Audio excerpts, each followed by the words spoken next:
Hoy queremos tocar un tema que de verdad llega a tu corazón, algo que a menudo se esconde un poco, especialmente en nuestras iglesias y comunidades de fe.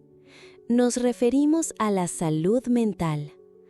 ¿Alguna vez te has sentido como si una tristeza profunda te abrumara, de esas que no puedes sacudirte, o una ansiedad que te deja paralizado?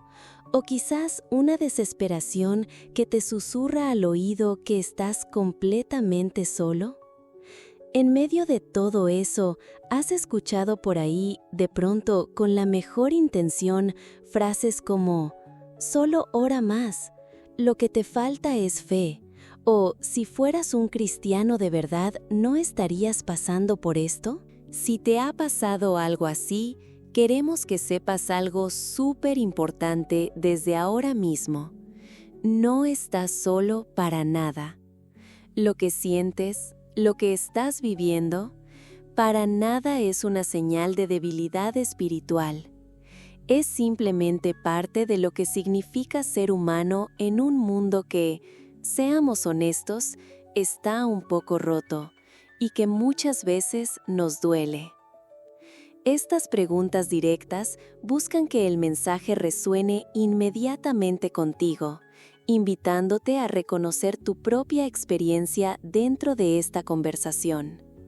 Al validar tus posibles luchas internas y las respuestas poco útiles que podrías haber recibido, se establece una conexión empática, comunicando que comprendemos tu situación y estamos de tu lado. Esta base de comprensión es fundamental para que puedas seguir explorando este tema tan sensible. Por mucho tiempo, en muchos lugares religiosos, ha existido un estigma silencioso alrededor de la salud mental.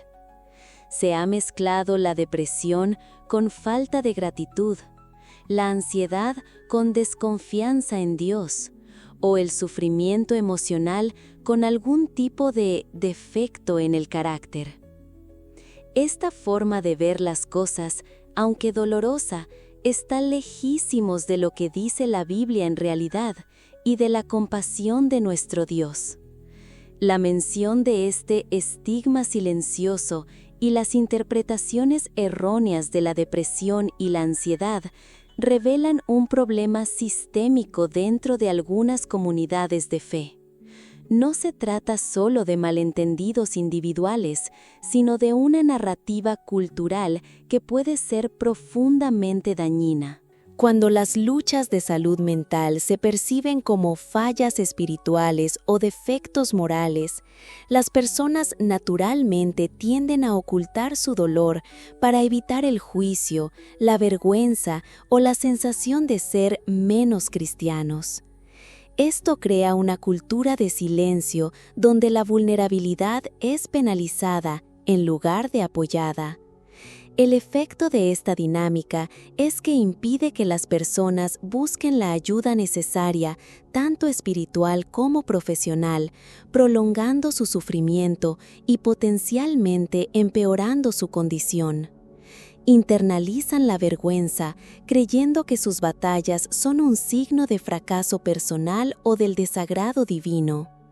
Además, esta perspectiva socava el propósito mismo de una comunidad de fe como un lugar de refugio y sanación, transformándola en un espacio donde la autenticidad se suprime y aquellos que más necesitan ayuda se sienten alienados. En última instancia, distorsiona la verdadera naturaleza de la compasión de Dios y la narrativa bíblica, reemplazando una teología de gracia y empatía con una de juicio y rendimiento.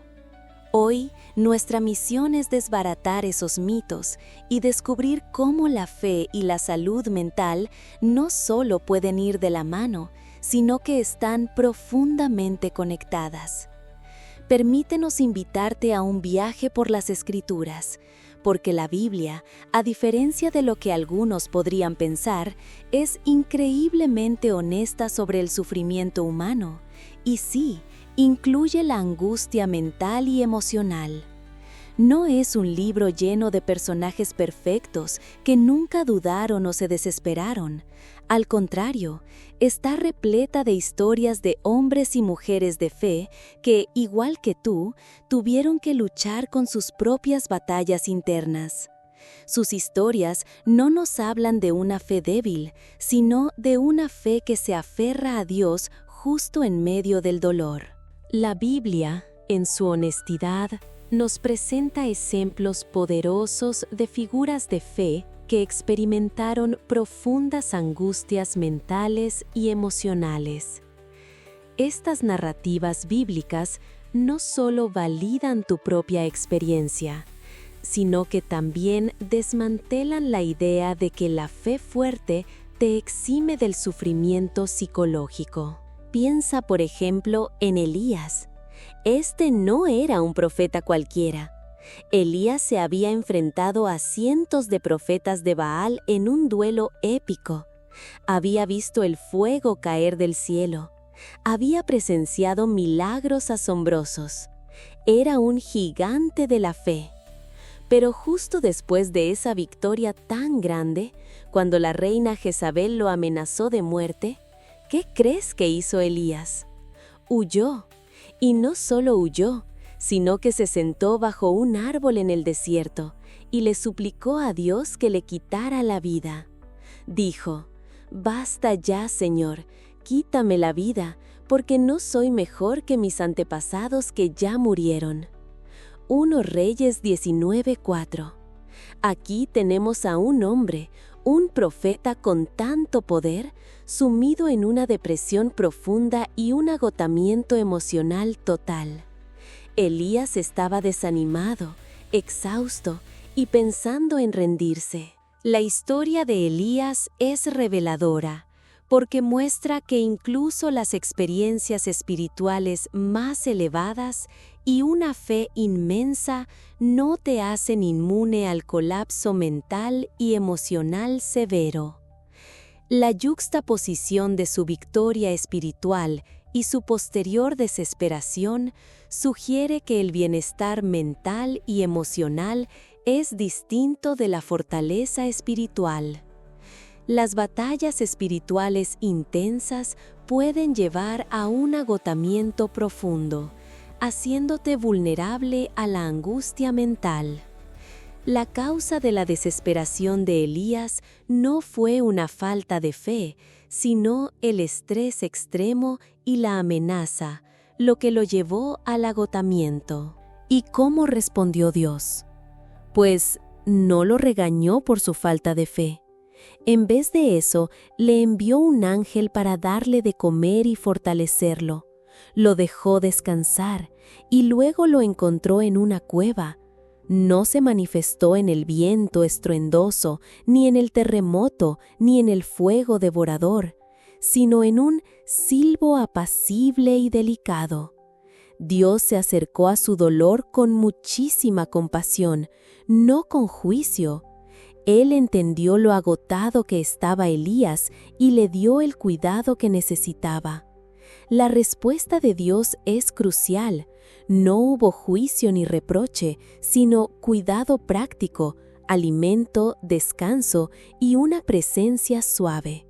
Esto establece un precedente divino para la atención compasiva sobre la vergüenza espiritual, desafiando directamente la mentalidad de «solo ora más».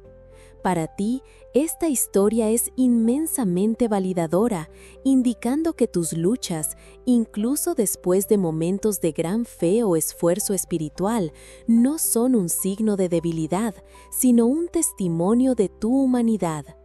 Además, proporciona un modelo divino de cómo la comunidad y las personas deben responder a alguien en angustia mental, con ayuda práctica, espacio para el descanso y una presencia amable y sin prejuicios, en lugar de frases espirituales vacías. Luego está el rey David, conocido como un hombre conforme al corazón de Dios. David fue un guerrero, un rey, un poeta. Y sus salmos son un testimonio súper honesto y crudo de la experiencia humana. En ellos, David no esconde su angustia para nada. Clama: «Estoy agotado de tanto gemir. Toda la noche inundo mi lecho con mis lágrimas, empapo mi cama con mi llanto. Mis ojos se consumen de dolor, desfallecen a causa de todos mis enemigos». Salmos 6, 6, 7. En otro momento, pregunta: ¿hasta cuándo he de luchar con angustia en mi alma, con tristeza en mi corazón cada día? Salmo 13, 2. David sintió culpa, miedo, soledad y desesperación. Sus salmos son un recordatorio de que incluso los más grandes hombres de fe pueden sentirse abrumados y que es válido, incluso bíblico, expresar ese dolor a Dios. Sus lamentos no le quitaron fe, al contrario, la hicieron más real, más humana, más cercana. Los salmos de David son una expresión cruda y honesta de la experiencia humana. Estos lamentos bíblicos no son meras manifestaciones de dolor, sino actos de fe en sí mismos. Demuestran que la fe auténtica incluye luchar con Dios, cuestionar y expresar desesperación, sin temor a perder tu posición espiritual. Esto contradice la noción religiosa común de que la fe requiere positividad constante o la supresión de emociones negativas. El ejemplo de David revela que la vulnerabilidad y la autenticidad al expresar el sufrimiento a Dios no son signos de una fe débil, sino características de una relación profunda y viva. La causa de sus lamentos es su experiencia humana real de dolor y lucha, y el efecto es una fe que se vuelve más real, más humana, más cercana, una fe fortalecida, no disminuida. Para ti, esto ofrece un permiso bíblico explícito para lamentar, para expresar dolor crudo, ira o desesperación a Dios, desmantelando la presión de poner buena cara o pretender que todo está bien espiritualmente. ¿Y qué me dices de Job? Su historia es una meditación profunda sobre el sufrimiento humano. Job era un hombre justo, temeroso de Dios, bendecido con mucha riqueza y una familia grande. Pero en un instante lo perdió todo: sus bienes, sus hijos y después su salud, siendo afligido con llagas dolorosas. En su desesperación, Job lamentó el día de su nacimiento, deseando no haber existido. Por tanto, no refrenaré mi boca, hablaré en la angustia de mi espíritu, me quejaré en la amargura de mi alma. Job 7:11. Job no entendía por qué le pasaba esto y se atrevió a cuestionar a Dios. Su sufrimiento no fue por algún pecado, sino que era parte de un plan mucho más grande que él no podía comprender. Y al final, Dios restauró a Job, no porque su fe fuera perfecta, sino porque en medio de su dolor, Job se aferró a la esperanza de que Dios era bueno. La historia de Job introduce el tema del sufrimiento inexplicable que no es consecuencia del pecado. La comprensión profunda aquí es que Dios valida el cuestionamiento y la queja de Job, restaurándolo a pesar de su fe imperfecta y su falta de entendimiento. Esto implica que la compasión de Dios se extiende incluso a aquellos que luchan con preguntas existenciales y sienten amargura en su alma, reforzando que la duda y el cuestionamiento son parte de la fe, no lo contrario. La causa de su sufrimiento se presenta como parte de un plan incomprensible, lo que elimina la carga de la autoculpa o la necesidad de encontrar una causa pecaminosa directa. El efecto de la lucha de Job, a pesar de sus preguntas, es su continuo aferramiento a la bondad de Dios, lo cual Dios honra.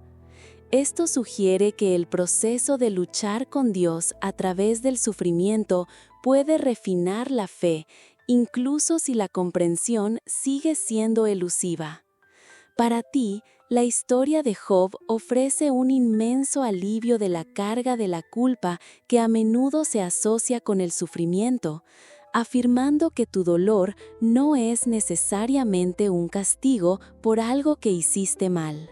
Y para terminar, el mismísimo Jesús. En el jardín de Getsemaní, la noche antes de que lo crucificaran, Jesús sintió una angustia pero tan profunda, que sudó gotas de sangre. Mi alma está muy afligida, hasta el punto de la muerte, les dijo a sus discípulos. Marcos 14:34.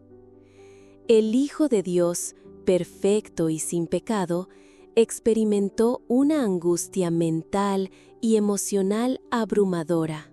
Esto nos deja claro que el sufrimiento, incluso el mental, no le es ajeno a la experiencia de Dios. Jesús no solo entiende nuestro dolor, sino que lo vivió en carne propia, mostrándonos una empatía enorme por nuestra fragilidad. La experiencia de Jesús en Getsemaní es la validación definitiva. La comprensión profunda es que Dios mismo, en la persona de Jesús, experimentó personalmente una angustia mental y emocional abrumadora. Esto significa que el sufrimiento mental no está fuera de la experiencia divina, sino que es comprendido íntimamente por Dios. Va más allá de la mera empatía, a una experiencia compartida, haciendo de Dios el confidente y la fuente de comprensión para la persona que sufre. La causa de esta angustia es el peso del pecado humano y la inminente crucifixión, lo que lleva a una profunda aflicción emocional y mental. El efecto es la empatía perfecta de Jesús, convirtiéndolo en la figura más cercana para cualquiera que luche con la salud mental. Para ti, este es quizás el punto más reconfortante y validador. Si incluso Jesús experimentó tales profundidades de angustia mental, entonces tus propias luchas no son un signo de fracaso espiritual o falta de fe, sino una experiencia humana compartida que Dios mismo comprende desde lo más profundo.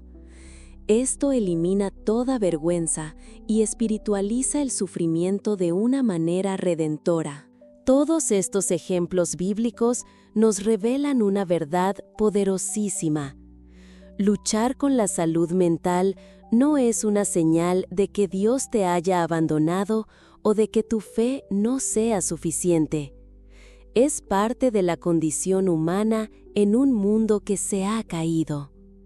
Y en medio de ese dolor, la Biblia nos asegura la compasión inquebrantable de Dios. Si la Biblia es tan honesta sobre la angustia, también lo es sobre la increíble compasión de Dios.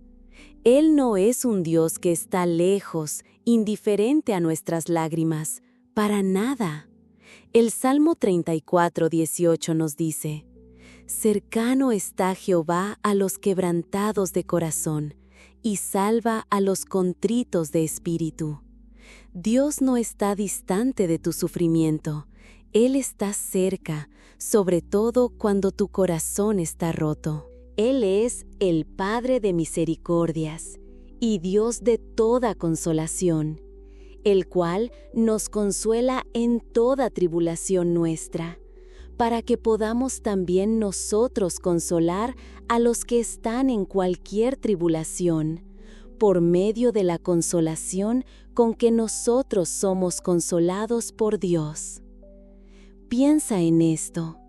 Él te consuela no solo para que te sientas mejor, sino para que tú puedas ser un canal de esa consolación para otros. Es como un ciclo divino de empatía y apoyo. La compasión de Dios no es solo una emoción pasiva, es acción. Él no solo siente por ti, sino que actúa a tu favor. Él te fortalece cuando estás cansado y aumenta tus fuerzas cuando no tienes ninguna. Isaías 40:29. El concepto de la compasión de Dios como acción y su propósito, especialmente a través de 2 Corintios 1:3-4, revela un principio teológico profundo. El sufrimiento, cuando se encuentra con el consuelo divino, puede convertirse en un catalizador para la empatía y el servicio a los demás. Esto establece una clara relación de causa y efecto. El consuelo de Dios, la causa, lleva a tu sanación personal, el efecto inmediato, lo que a su vez te capacita para convertirte en una fuente de consuelo para otros, el efecto secundario y el propósito. Esto transforma el sufrimiento personal de una carga solitaria en un camino potencial para la sanación colectiva y el propósito. Sugiere que tu propio viaje a través de las luchas de salud mental, cuando se encuentra con la compasión de Dios, puede equiparte para ayudar a otros que atraviesan experiencias similares. Y aunque no siempre entendamos el porqué del sufrimiento, sabemos que a los que aman a Dios, todas las cosas les ayudan a bien, esto es, a los que conforme a su propósito son llamados. Romanos 8:28. Esto no quiere decir que Dios cause el mal, sino que en su soberanía, Él puede tomar incluso las experiencias más dolorosas y usarlas para un propósito mucho más grande, para tu crecimiento, para formar tu carácter y al final para su gloria. Es como el oro que se refina con el fuego, no porque el fuego sea bueno, sino porque lo que sale de él es más puro y fuerte. Para ti, esta perspectiva puede cambiar la narrativa del sufrimiento de una de victimización a una de potencial transformación y servicio, ofreciendo una poderosa motivación para la sanación y el crecimiento. Implica que incluso tu quebrantamiento puede ser redimido y utilizado para el bien. Ahora hablemos de algo que es súper importante y a menudo un poco polémico en algunos círculos cristianos. Si Dios es tan compasivo y poderoso, ¿por qué necesitamos ayuda profesional?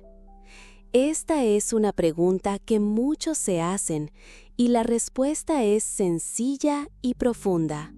Buscar ayuda profesional es un acto de fe y de sabiduría, una forma de reconocer la provisión de Dios en el mundo. Piensa en esto.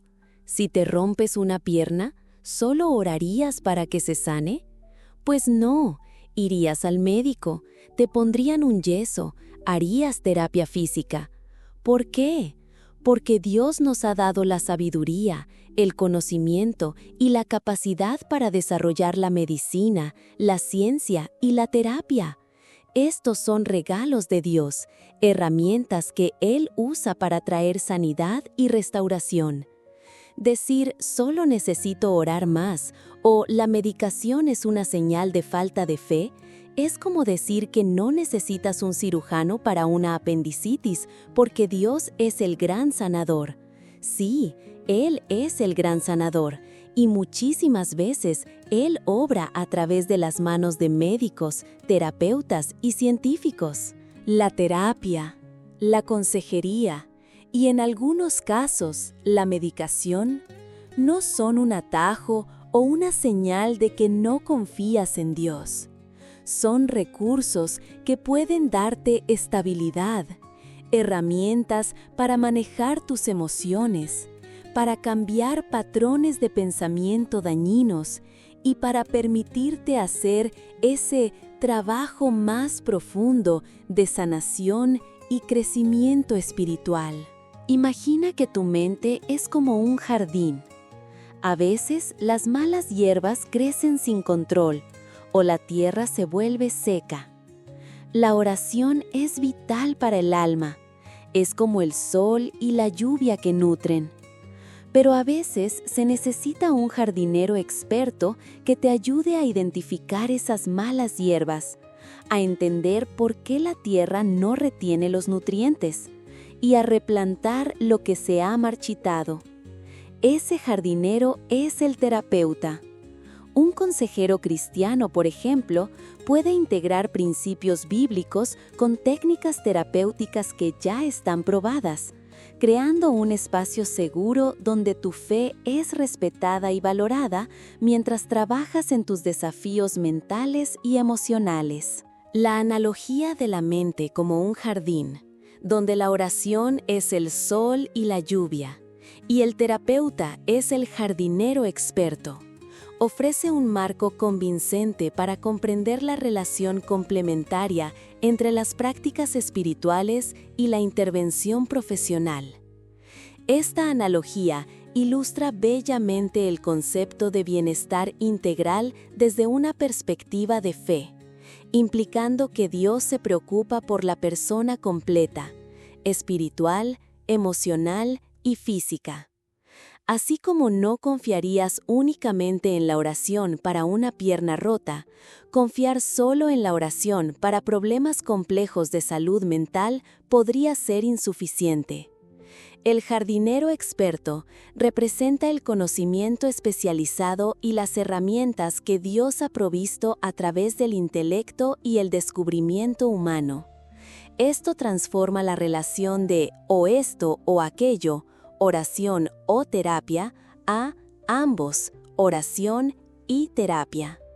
Para ti, esta analogía proporciona una forma clara y no amenazante de comprender por qué la ayuda profesional no es un signo de fe débil, sino un acto de sabiduría y buena administración. No hay de qué avergonzarse por buscar esta ayuda. De hecho, es un acto de valentía y de buena administración sobre el cuerpo y la mente que Dios te ha dado. Tu salud mental es tan importante como tu salud física. Dios te creó como un ser complejo, biológico, psicológico, social y espiritual. Él desea que cuides de cada parte de ti. Cuidar tu mente no es un lujo, es una necesidad y parte de la adoración integral que le ofreces a Dios. Cuando te cuidas, honras la creación de Dios. Implica que buscar activamente la terapia no es solo para tu alivio personal, sino para honrar la creación de Dios, tu mente, y utilizar todos los recursos que Él ha puesto a tu disposición. Cambia la carga de la falta de fe a una responsabilidad positiva de cuidar de ti mismo de manera integral, haciendo de esto una parte de la adoración integral. Y no podemos hablar de sanidad y bienestar sin mencionar a la comunidad. La Iglesia, el cuerpo de Cristo, está llamada a ser un faro de esperanza y un refugio seguro para quienes están luchando. Gálatas 6:2 nos exhorta: sobrellevad los unos las cargas de los otros y cumplid así la ley de Cristo. Esto incluye las cargas invisibles de la salud mental. Una comunidad cristiana sana es aquella donde la vulnerabilidad es bienvenida, donde no hay juicios y donde las personas se sienten seguras para compartir sus luchas sin miedo a ser señaladas o a que minimicen lo que sienten. Imagina la iglesia como un hospital de campaña espiritual, donde los heridos pueden venir a que les curen las heridas, los atiendan y los fortalezcan, no como un museo de santos perfectos. La poderosa metáfora de la Iglesia como un hospital de campaña espiritual, en lugar de un museo de santos perfectos, revela una redefinición crítica de la identidad y misión de la Iglesia. El Museo de Santos Perfectos representa el estigma y el juicio mencionados anteriormente, un lugar donde las personas sienten que deben ocultar sus imperfecciones, especialmente las luchas de salud mental. El hospital de campaña espiritual, por el contrario, implica un espacio donde la vulnerabilidad es bienvenida, las heridas son atendidas y la sanación es el objetivo principal. La contradicción radica en la brecha entre la misión ideal de la Iglesia, cuidar a los heridos, y su práctica real en muchos entornos, perpetuar el estigma. La causa de esta brecha suele ser una mala comprensión de la gracia y un enfoque en las apariencias externas. El efecto de abrazar la identidad de hospital sería una comunidad más auténtica, compasiva y efectiva que realmente refleje el ministerio de Jesús. Para ti, esta visión ofrece una perspectiva de lo que una iglesia saludable podría y debería ser, animándote a buscar o abogar por una comunidad así, donde realmente puedas pertenecer y encontrar apoyo sin pretensiones. ¿Cómo se ve esto en la práctica?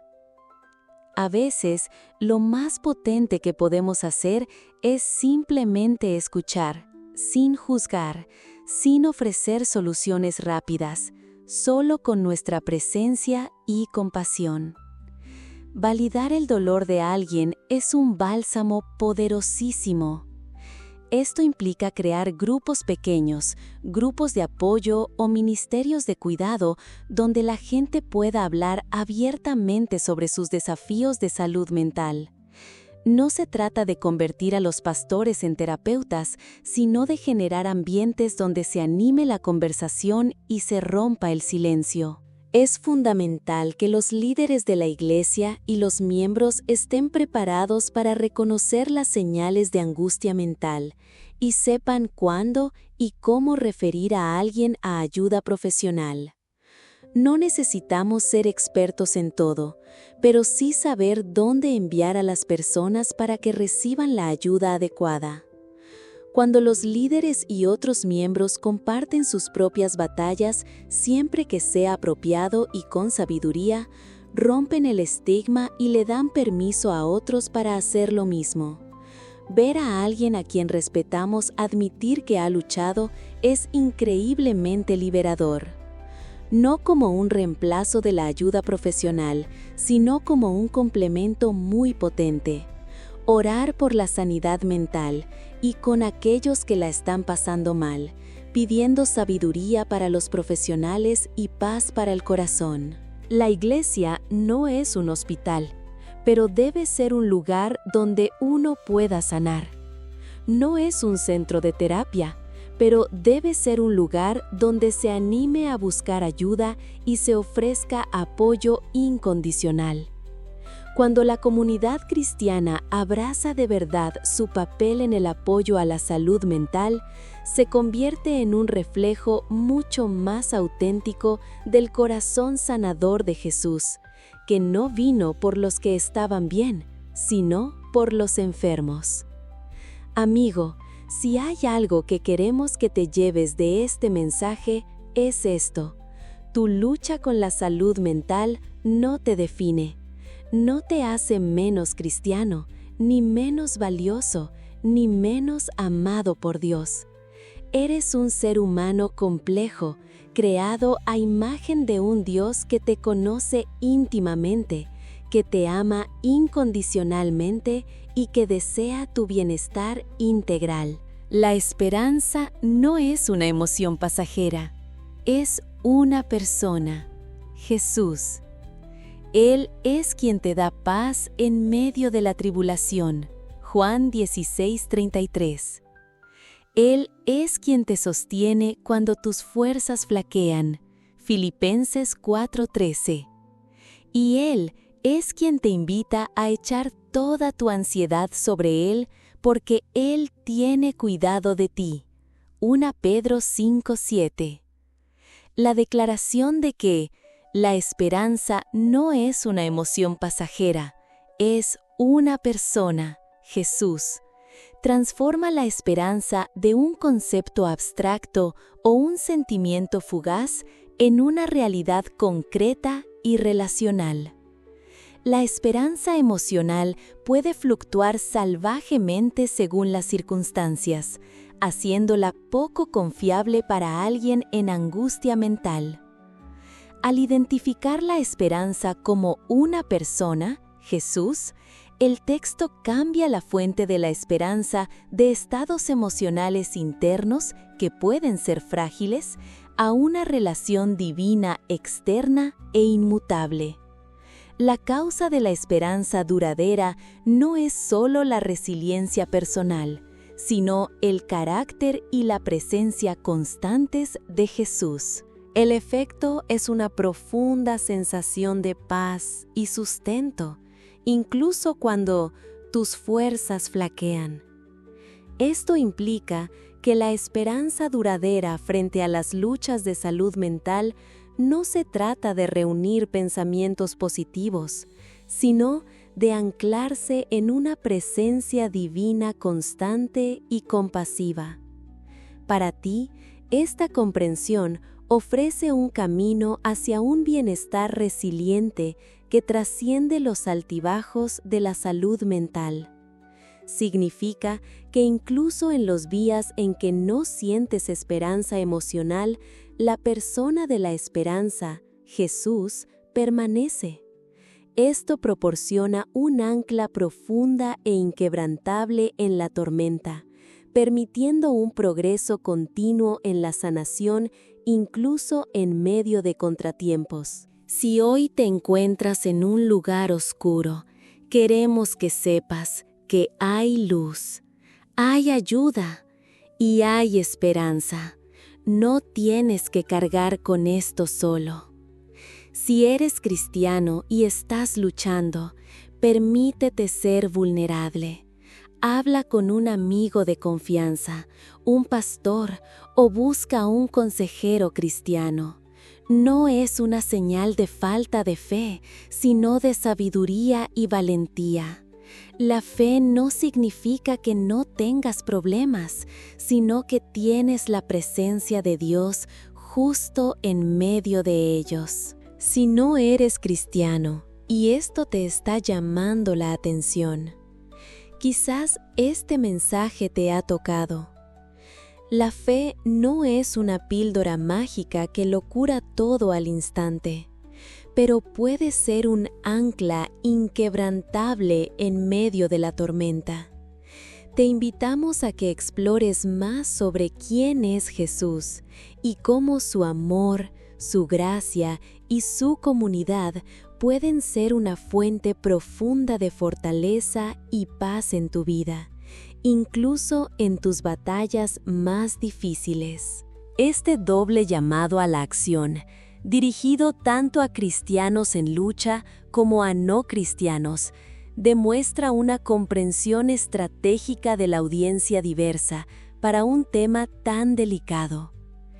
Este enfoque inclusivo implica que el mensaje de esperanza y apoyo para la salud mental trasciende afiliaciones religiosas específicas, posicionando la perspectiva de fe como un ancla universal en lugar de una solución exclusiva, ampliando así su atractivo e impacto. Para los cristianos, proporciona pasos específicos y accionables dentro de su marco de fe, reforzando que buscar ayuda es un acto de sabiduría y valentía. Para los no cristianos, posiciona la fe, específicamente Jesús y su comunidad, no como una solución rápida, sino como un ancla inquebrantable, estable frente a las tormentas de la vida, ofreciendo una fuente profunda de fortaleza y paz. Esto sugiere que el mensaje central de compasión y apoyo a la salud mental es universalmente aplicable, incluso si los recursos específicos, por ejemplo, consejero cristiano, comunidad eclesiástica, se enmarcan en un contexto de fe. La Biblia, camino, verdad y vida. Nuestra oración es que encuentres la voz de Dios resonando en tu propia vida, trayéndote sanidad, paz y propósito. No te rindas, hay un camino hacia la sanidad y la plenitud, y no tienes que recorrerlo solo. Gracias por acompañarnos hoy. Si este mensaje ha movido algo en ti, por favor, compártelo. Podría ser esa voz de esperanza que alguien más necesita escuchar en su momento más oscuro. Suscríbete a nuestro canal para más contenido que busca conectar tu vida con su voz.